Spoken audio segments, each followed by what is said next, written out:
Okay, so we are waiting for a viewer. Hopefully, there is a viewer in our live.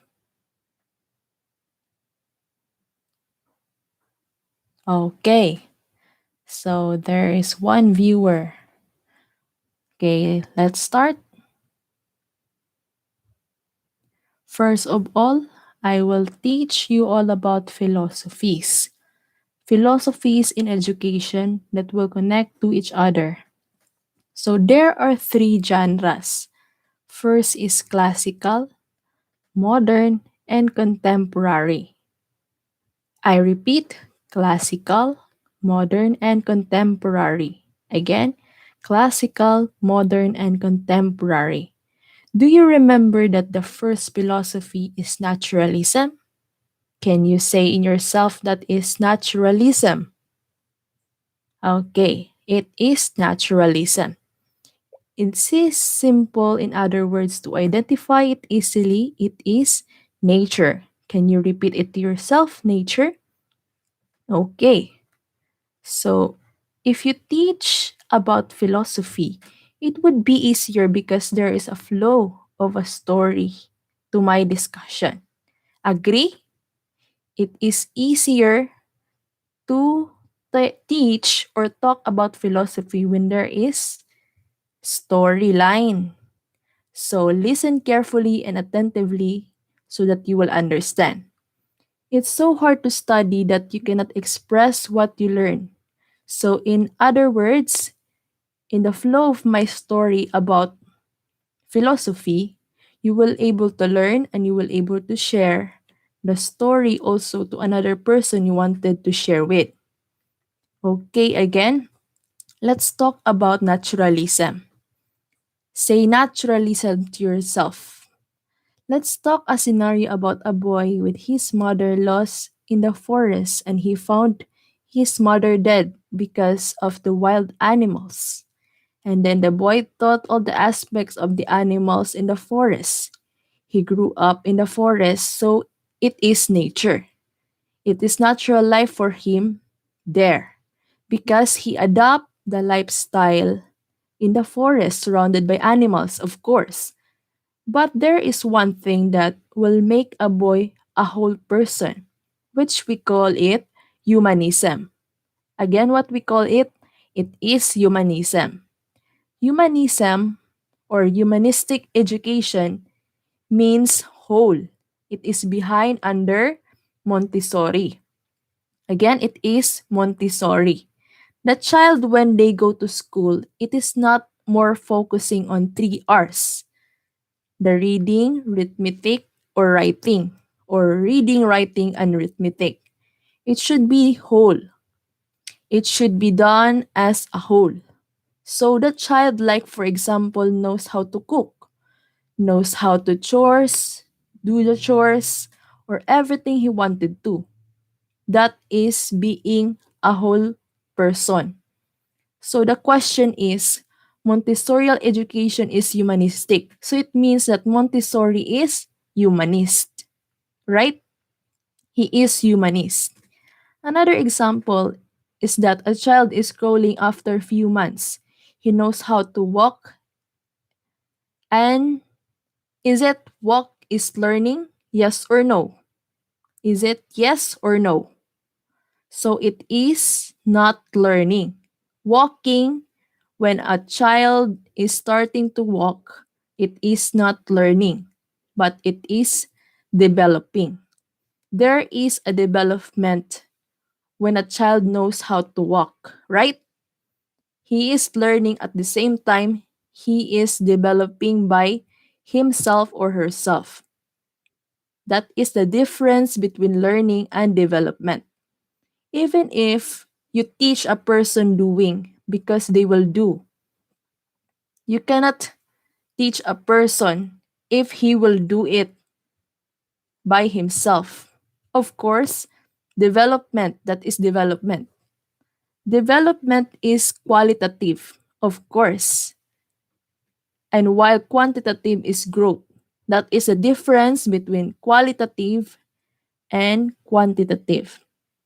Qualitative, quali, it is development.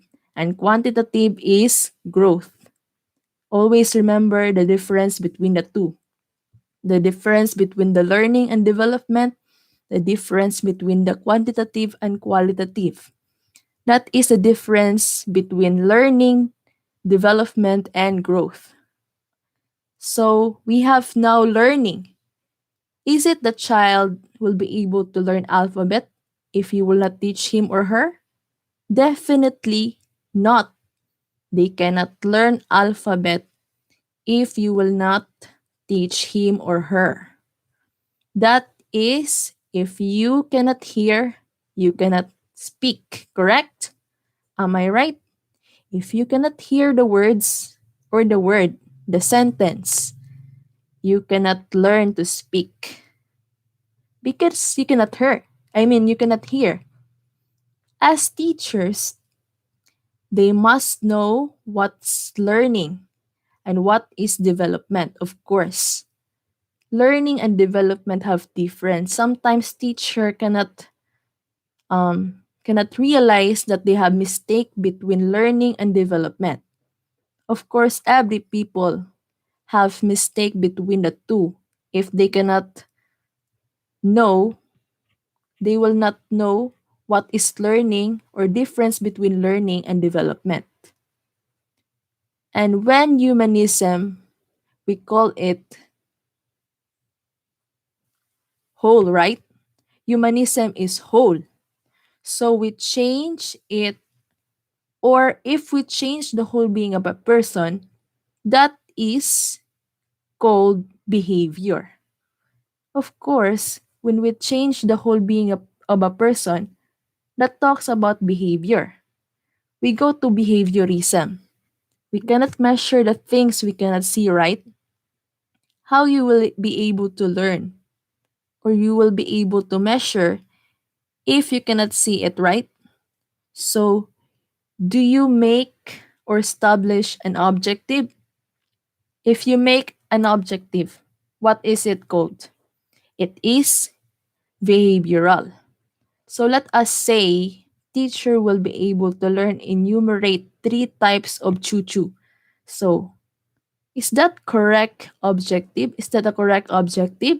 The teacher will be able to learn or will be able to enumerate three types of something? Definitely, it's not the right behavioral objective. It is because the teacher is not the subject of the objective, behavior objective. Let us say we have the M3 of Pavlov under classical conditioning or CC. You have that root letters, or yeah, shall I say that will be your mark, CC or classical conditioning. And who is he? Pavlov under classical conditioning. What tells about CC or classical conditioning? What is that all about tells the classical conditioning? It talks about the environment. Let us say a child is scared to go to school because of the surrounding, the environment itself, and that is the classical conditioning. Let us say, let us talk about Skinner. This is the last part for now. Skinner tells about operant conditioning. So also, it is part of reinforcement. Who is he? He is Skinner. Who is who is the person talks about operant conditioning? It is Skinner. So what is also part of the operant conditioning? The reinforcement. And lastly, it is the two types of reinforcement are the positive and negative. The positive is the reward and the negative reinforcement is the punishment. If you go to the positive, it will also give a positive feedback to your learner. So that is for now.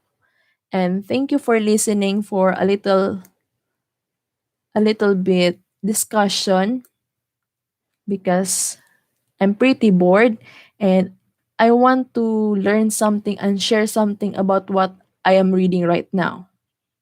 And thank you again and good night.